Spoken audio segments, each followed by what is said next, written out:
चालाकी extra class, जिसमें पाकिस्तान के पैनिक मोड का चैप्टर आपके सामने खोलूं, जहां पाकिस्तान का फील्ड मार्शल मुल्ला मुनीर मातम मना रहा है क्योंकि बलूचिस्तान में भड़के बगावत के बारूद से हर रोज धमाके हो रहे हैं। दूसरी तरफ खैबर पख्तूनख्वा में टीटीपी का तांडव जारी है। पाकिस्तान की अंदरूनी सियासत में भी हुकूमत और फौज पर सवालों की बौछार हो रही है। जिस बलूचिस्तान को आसिम मुनीर ने पाकिस्तान की डेस्टिनी और उसके माथे का झूमर बताया था, आज उसी बलूचिस्तान में बीएलए के हमले से पाकिस्तानी फौज जान बचाकर भागती नजर आ रही है।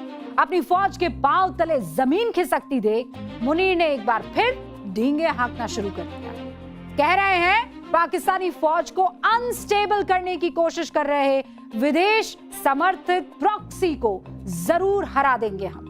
लेकिन दूसरी तरफ पाकिस्तान के ही नेता और मौलाना ये कह रहे हैं कि बलूचिस्तान पाकिस्तान के अख्तियार से अब निकल चुका है। खैबर पख्तूनख्वा ने हुकूमत का नामो निशान मिटा दिया है, लेकिन अपनी नाकामी छुपाने के लिए मुल्ला मुनीर से लेकर शहबाज शरीफ हर बार की तरह इन हमलों का ठीकरा भारत पर फोड़ रहे हैं। देखिए चौतरफा मार से चक्कर घिन्नी बने पाकिस्तान की ये स्पेशल रिपोर्ट। पाकिस्तान का फील्ड मार्शल मुल्ला मुनीर एक बार फिर पैनिक मोड में है और रावलपिंडी के जीएचक्यू में इस वक्त खौफ का साया है। आलम यह है कि पाकिस्तानी फौज के जवान अब मैदान छोड़कर भागने पर मजबूर हैं। सिर्फ बलूचिस्तान ही नहीं बल्कि खैबर पख्तूनख्वा और पश्तून इलाकों में भी बगावत का ऐसा बारूदी बवंडर उठा है कि मुनीर की बुज़दिल फौज के पांव उखड़ चुके हैं।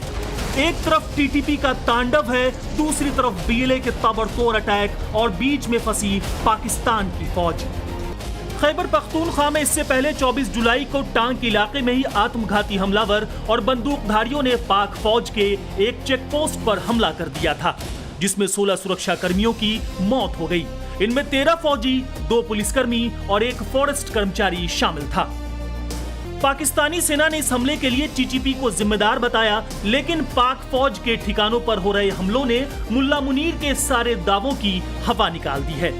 एक तरफ टीटीपी जैसे आतंकी संगठन मुनीर की फौज को लगातार औकात दिखा रहे हैं, तो दूसरी तरफ बलोच विद्रोही ऐसा कहर बरपा रहे कि मुनीर बिलबिला उठा।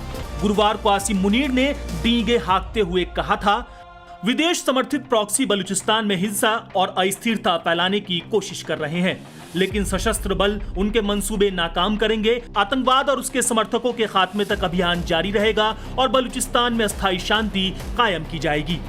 पाकिस्तान की फौज बलूचिस्तान में ऑपरेशन अल अज़्म शुरू कर चुकी है, लेकिन बलूचिस्तान में बगावत का नेटवर्क खत्म होने के बजाय नए इलाकों तक पहुंचने की खबरें सामने आ रही हैं और पाकिस्तान के कई पत्रकार तो सीधे तौर पर कह रहे हैं कि अब वहां के हालात पाकिस्तान के कंट्रोल से बाहर जा चुके हैं।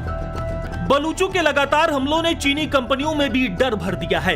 एक चीनी कंपनी तो मुनीर और शहबाज को चेतावनी भी दे चुकी है कि अगर जुलाई के अंत तक बलूचिस्तान में बढ़ते आतंकी हमलों को नहीं रोका गया तो वो अपना कारोबार समेट लेगी।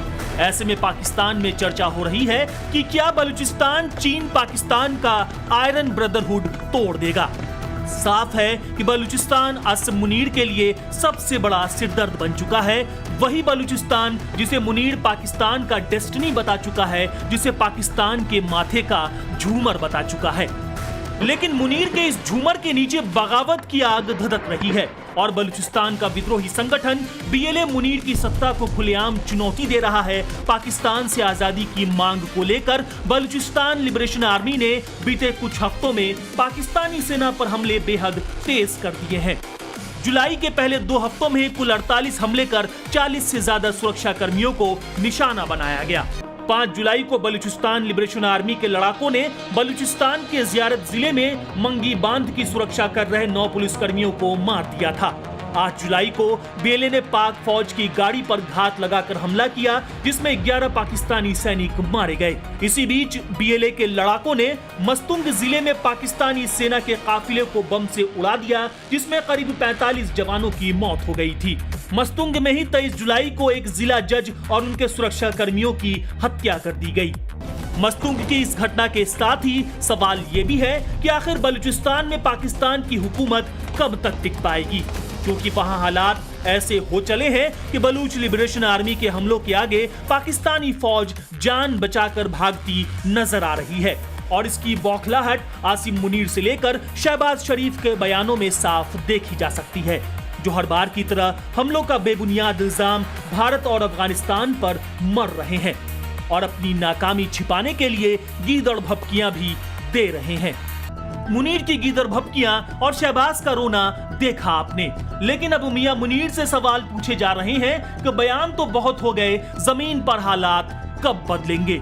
कब तक तुम्हारी फौज जान बचाने के लिए उल्टे पांव भागेगी? फिलहाल बलोच सरजमी पर पाक फौज के काफिले सहमे हुए चल रहे हैं। बगावत के इस शोले ने मुनीर की बुज़दिल फौज को दहशत से भर दिया है और आलम यह है कि बलूचिस्तान में तैनात अधिकारी डर के मारे इस्लामाबाद फरार हो चुके हैं। अगर फौज के भीतर ही कमांड और भरोसे पर सवाल उठने लगे, अगर अधिकारी उन इलाकों में रहने से कतराने लगे जहां उनकी तैनाती हो, तो सवाल सिर्फ सुरक्षा का नहीं, पूरे सिस्टम की विश्वसनीयता का बन जाता है। इसलिए तो बार बार पाकिस्तान के अंदर से ही सवाल उठ रहे हैं कि बलूचिस्तान में पाकिस्तान की हुकूमत कहां है, अफसर कहां हैं और सबसे बड़ा सवाल मुनीर की फौज कहां है। जब इन सवालों के जवाब न मुनीर से मिले और न ही शहबाज शरीफ से, तो हुकूमत की भोपू मीडिया एंटी इंडिया प्रोपेगेंडा वाले हथियार लेकर मैदान में उतर गई। पाकिस्तान में भारत के खिलाफ प्रोपेगेंडा पर वहां के नेता सवाल उठा रहे हैं। मौलाना फजलुर रहमान मुनीर और उसकी फौज पर तीखे हमले कर सीधे मुनीर से पूछ रहे हैं, जब पाकिस्तान की सेना 1971 में सरेंडर कर रही थी, तब भारत को क्या संदेश जा रहा था? मौलाना फजलुर रहमान ने मुल्ला मुनीर को आईना दिखाते हुए शर्म करने की नसीहत दे डाली कि जिस बलूचिस्तान को मुल्ला मुनीर पाकिस्तान की ताकत और डेस्टिनी बताता है, वहीं अब पाकिस्तान की सत्ता और सिक्योरिटी के लिए सबसे बड़ा सवाल कैसे बन गया।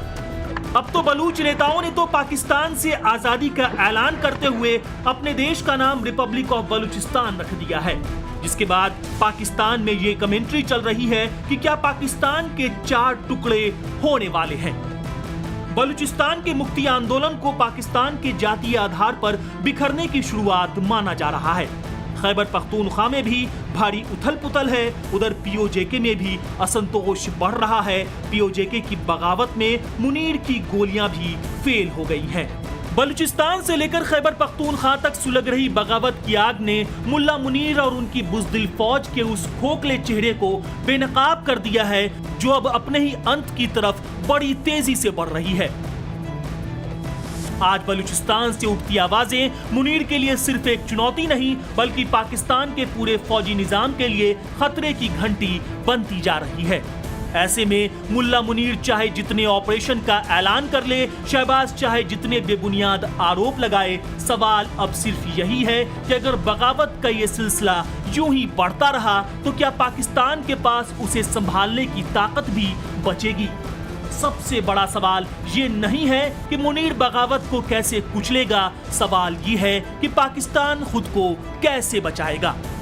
क्योंकि अगर बलूचिस्तान, खैबर पख्तूनख्वा और सिंध भी बांग्लादेश की तरह पाकिस्तान से अलग हो जाएं, तो वो एक छोटा सा राज्य भर रह जाएगा।